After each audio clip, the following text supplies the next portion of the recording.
Hello, my name's Elizabeth and welcome to our garden tour. We've lived here about 30 years and have seen many things planted, grown, die and even relive, such as this Cordyline australis. It's a beautiful, beautiful tree and we had one many years ago and it was very lovely for many years, and then it died because of the frost one winter, and we took it out, we took the stump out and we forgot about it. And then a couple of years ago it relived and has come to this beautiful tree now, and the flowers, which are absolutely abundant, they're just over their best, they were white and they were very, very beautiful perfume. And this reminded me of the words of Job chapter 14 verses 7 to 9, where it says, "At least there is hope for a tree. If it is cut down, it will sprout again, and its new shoots will not fail. Its roots may grow old in the ground and its stump die in the soil, and yet at the scent of water it will bud and come forth like a plant." It's just wonderful. And then we've got these ground cover plants which are beautiful, and there's only this one pink one left, but they're really, really useful. And then as we come round here, we see the peony, which is over, there's only that one blossom left.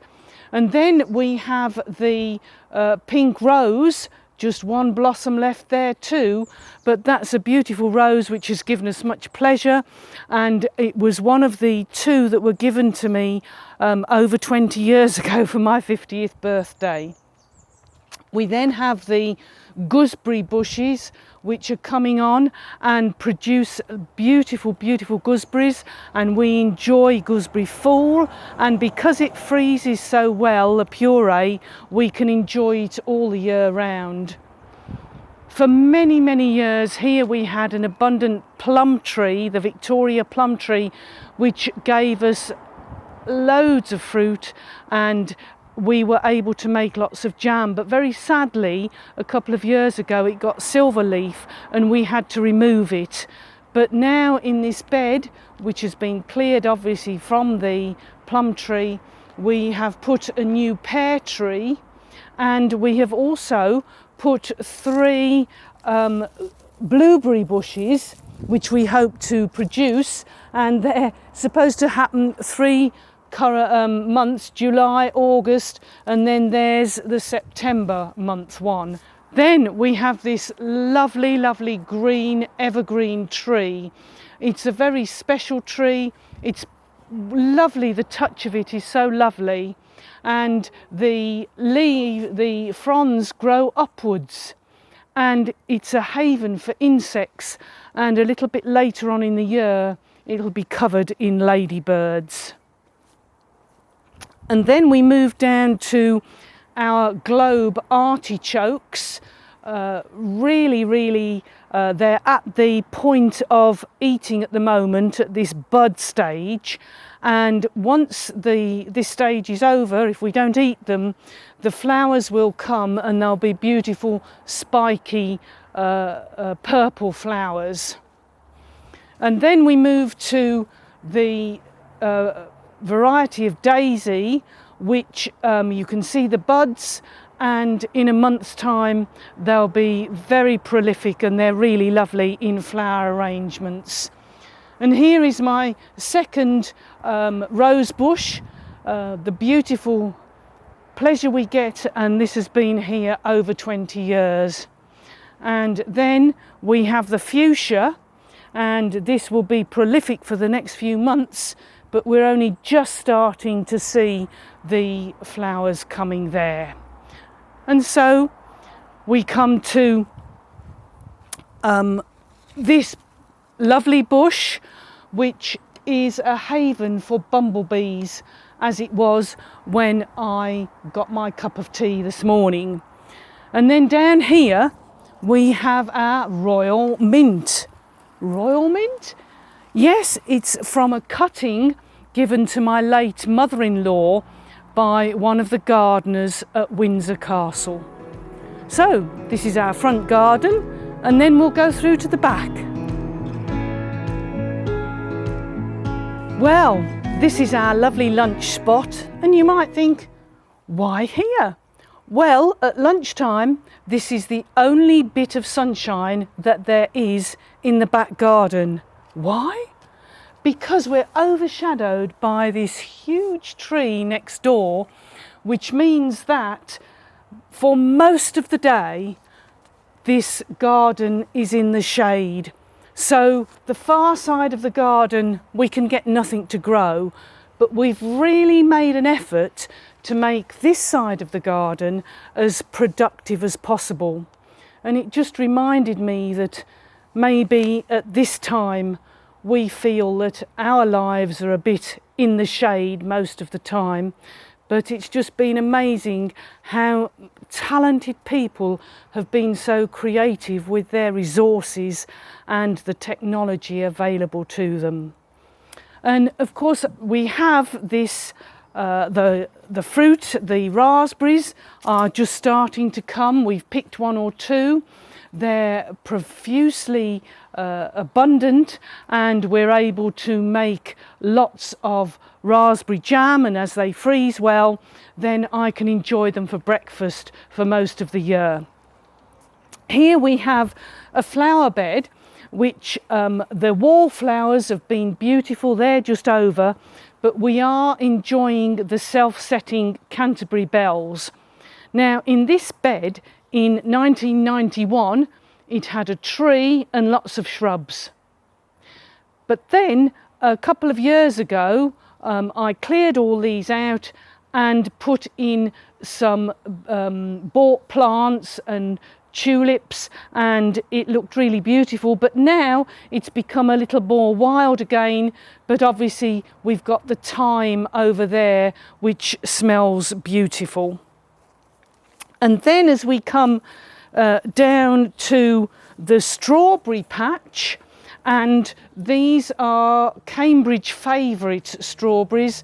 We enjoyed our first eaten mess yesterday, and they are fruiting, and as the sun comes we will get more and more. Why have we netted them? Well, very sadly we didn't one year, and the squirrels came and took the whole crop. But we bought 4 plants over 30 years ago and have propagated them ever since. Here we have our apple tree, and it is a dual produce apple tree. It gives us cooking apples and eating apples. The redder ones tend to be nice for eating, and the green ones for cooking. And then we move down, we have more raspberries here, and then we have this vegetable patch, which we've only been able to have for the last few years. We have grown runner beans quite successfully, but this year before lockdown we decided to go and buy some more seeds and try something else. So we're trying the broad beans and the broccoli. Now obviously there's a picture of when they were first planted, and the broccoli was very feeble when I planted it, and we put slug pellets out, but the next couple of days they were being eaten, and I was amazed to find it was the collar doves that were eating my broccoli, and so we've had to net them. And you can see these ones are unnetted, and they may recover, but ones here, this one here, I don't think will recover. But we're looking forward to some broad beans and some broccoli. And here is our Victoria plum tree, which we've planted to replace the old one, obviously as far away from where the first one was. And we've got our rhubarb here, and that makes lovely rhubarb flummery or crumbles. And then we have our 2 compost heaps. We have the one that we're filling and then the one that is resting.